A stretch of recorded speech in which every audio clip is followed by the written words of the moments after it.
முதல் வாசகம் அரசர்களாகமம் அதிகாரம் 10 திருவசனங்கள் 1 முதல் 10 வரை. ஆண்டவரின் பெயரை முன்னிட்டு சாலமோன் அடைந்திருந்த புகழை பற்றி சேபா நாட்டு அரசி கேள்வியுற்று கடினமான கேள்விகள் மூலம் அவரை சோதிக்க வந்தார்.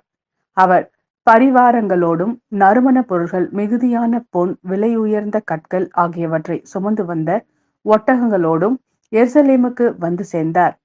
அவர் சாலமோனிடம் தம் மனதில் இருந்த கேள்விகள் அனைத்தையும் வெளிப்படுத்தினார். சாலமோன் அவருடைய கேள்விகளுக்கெல்லாம் விடை கூறினார். அவர் கேட்டவற்றில் பதிலளிக்க இயலாதபடி எதுவும் அரசருக்கு புதிதாக தோன்றவில்லை. சேபாவின் அரசி சாலமோனுக்கு இருந்த பல்வகை ஞானம், அவர் கட்டியிருந்த அரண்மனை, அவர் உண்டு வந்த உணவு வகைகள், அவருடைய அலுவரின் வரிசைகள், பணியாளர்களின் சுறுசுறுப்பு, அவர்களுடைய சீருடை, பானம் பரிமாறுவோரின் திறமை, ஆண்டவரின் இல்லத்தில் அவர் செலுத்திய எரிபலிகள் ஆகியவற்றை கண்டு பேச்சற்று போனார். அவர் அரசரை நோக்கி கூறியது: உம்முடைய செயல்களையும் ஞானத்தையும் பற்றி என் நாட்டில் நான் கேள்விப்பட்டது உண்மையே என தெரிகிறது. நான் இங்கு வந்து அவற்றை நேரில் காணும் வரை அச்செய்திகளை நம்பவில்லை. இப்பொழுதோ இங்கு உள்ளவற்றில் பாதியை கூட அவர்கள் எனக்கு சொல்லவில்லை என அறிகிறேன். உண்மையில் நான் கேள்விப்பட்டதை விட உம் ஞானமும் செல்வமும் மிகுதியாய் இருக்கின்றன.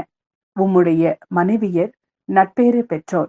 எப்போதும் உமக்கு பணிபுரிந்து உம்முடைய ஞானம் நிறைந்த மொழிகளை கேட்கும் உம்முடைய பணியாளர்களும் நட்பேறு பெற்றவர்களே. உம் மீது பரிவு கொண்டு உம்மை இஸ்ரேலின் அரியணையில் அமர்த்திய உம் கடவுளாகிய ஆண்டவர் போற்றி போற்றி. ஆண்டவர் இஸ்ரேலின் மீது என்றென்றும் அன்பு கொண்டுள்ளதால் அவர்களுக்கு நீதி நியாயம் வழங்க உம்மை அரசராக ஏற்படுத்தியுள்ளார். அவர் ஏறத்தாழ 4800 கிலோ பொன், ஏராளமான நறுமண பொருட்கள், விலை உயர்ந்த கற்கள் ஆகியவற்றை அரசருக்கு அளித்தார்.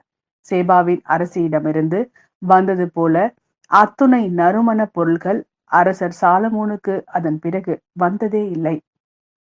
மார்க் எழுதிய நற்செய்தி அதிகாரம் 7 திருவசனங்கள் 14 முதல் 23 வரை. இயேசு மக்கள் கூட்டத்தை மீண்டும் தம்மிடம் வரவழைத்து அவர்களை நோக்கி, நான் சொல்வதை அனைவரும் கேட்டு புரிந்து கொள்ளுங்கள். வெளியே இருந்து மனிதருக்குள்ளே சென்று அவர்களை தீட்டுப்படுத்தக்கூடியது ஒன்றுமில்லை. மனிதருக்கு உள்ளே இருந்து வெளியே வருபவையே அவர்களை தீட்டுப்படுத்தும். கேட்க செவியுள்ளோர் கேட்கட்டும் என்று கூறினார். அவர் மக்கள் கூட்டத்தை விட்டு வீட்டிற்குள் வந்தபோது அவருடைய சீடர் அவரிடம் இந்த உவமை பற்றி கேட்க, அவர் அவர்களிடம், நீங்களுமா இந்த அளவுக்கு புரிந்து கொள்ளாமல் இருக்கிறீர்கள்?